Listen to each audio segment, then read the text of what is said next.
Golf Central on YouTube, brought to you by TaylorMade. I wasn't quite moving as well as I'd like, and couldn't quite, turn back and couldn't quite clear. So it was a bit of a struggle. When did that start happening? Or anything particular start that? Well, yeah, it started this morning during warm-up. It wasn't quite as good as I'd like, and it is what it is. Does that happen very often, that you wake up and your back's okay and you feel loose, but during the warm-up something goes wrong? Yeah, it does. I mean, how often, how common is that? Well, the last 4 or 5 years have been difficult, as I've gone through procedures and have tried to come back. So you never know exactly what you're going to have each day? It's going to happen more times than not. Thanks. So you talk about the physical strain, your back and all that. Have you noticed any fatigue over the last couple of years? Is it harder to just have that energy, or are you at the same level you've always been in terms of being tired or fatigued while you play? Well, I don't have the same type of stamina as I used to have, that's for sure. When I was training harder and running and all that stuff. And granted, I'm a lot older now, so things change. They evolve, and it is what it is. Energy is, you try and suck it up as best you can and get through it. How are you doing with aging? Is it it's a challenge? Aging is not fun. Early on in my career, I thought it was fantastic because I was getting better and better and better, and now I'm just trying to hold on. Yeah, who enjoys aging? I'm not sure anyone out there would say they would. As we say, good evening. I think I'm the resident aged one here. It's not fun. Into Golf Central, Cara Banks, Brandel Chambly. We both know a thing or two about aging, you might say, but we did just hear Tiger refer to his own personal experience. Yes. Could he turns 45 in December, so could any athlete, do you think, in their mid-40s still trying to play a professional game relate to what he's experienced? Yeah, I think every athlete, middle-aged athlete, I've said forever that, age is cruel to golfers, athletes. Everybody can sort of relate with the apparent agonies that he's dealing with. Look, he's had 2+ decades of doing things that nobody could relate to, not even his fellow competitors. But now, when you watch him walk, it used to be when, Sam Snead or Jack Nicklaus were getting along in their years, you would hope that they'd have a week of renaissance with their golf game. But when we watch Tiger Woods, we hope that he has a week of renaissance with his body, because we know that if his body is moving fine, well, he can take care of everything else. If you take a look at the decaying of his putting stroke, going back to 2013, clearly he didn't play much from 2013 to 2018, you can see the downward trend from 23rd to almost last in putting.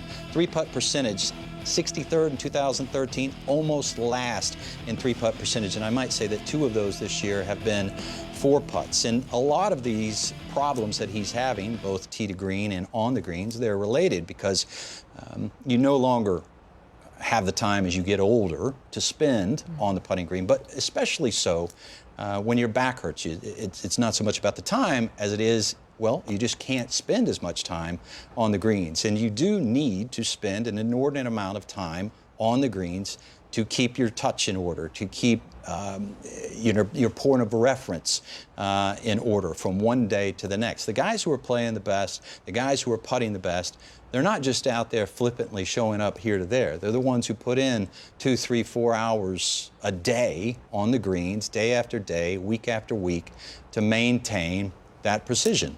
And it's clear that Tiger doesn't quite have the feel, doesn't quite have the precision. We know a Tiger Woods that's always holding putts, practically no matter what the distance. But you're right, their strokes gain numbers are incredible, from 23rd down to 217th since 2013. Well, for more, let's now welcome in our Todd Lewis. He's on site at Muirfield Village and has been all week long. Todd, what can you tell us about how today unfolded for Tiger? Well, in regards to his health, Tiger Woods said that his back was stiff. He didn't have a lot of range of motion prior to his warm-up this morning.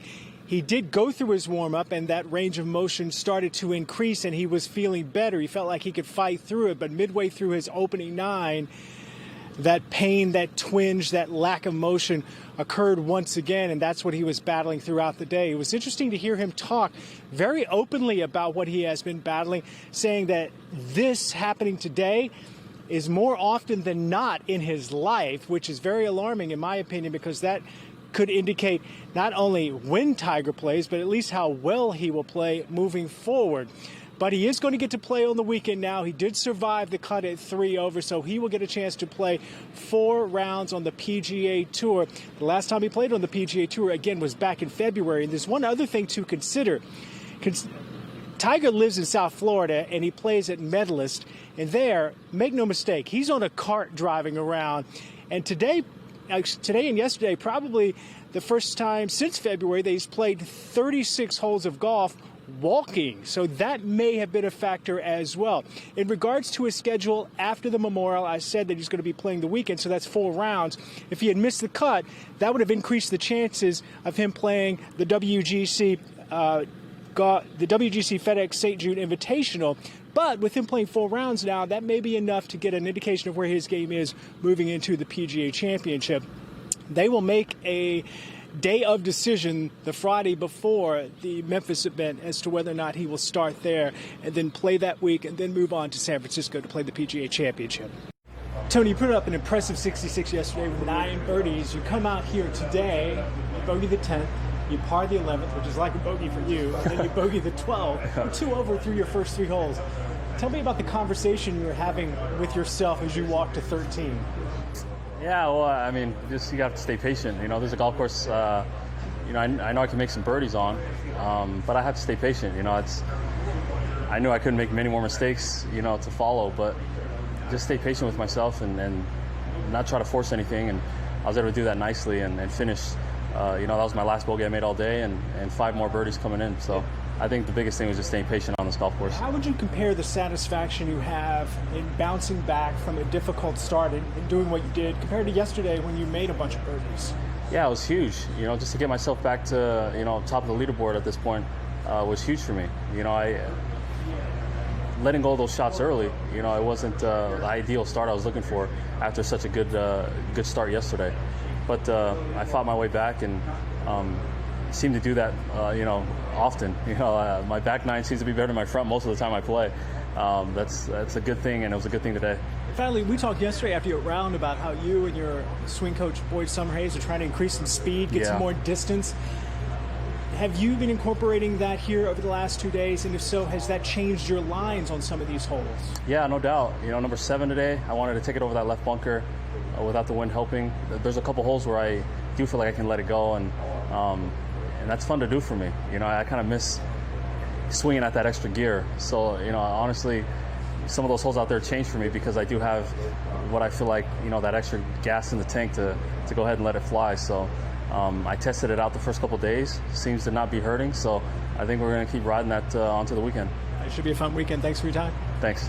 I knew I played better. There was no doubt about it. It was a matter of if it was going to happen, what I worked on Saturday with Randy Smith, the putter, the short game, the work I put in Monday, Tuesday, Wednesday, it was there. So it was a matter of now just letting it happen. So I couldn't have said and told you I'd be sitting here at 9 under, top of the lead after 2 rounds. But I knew I could have had a chance to play good, for sure. So it's all worked out.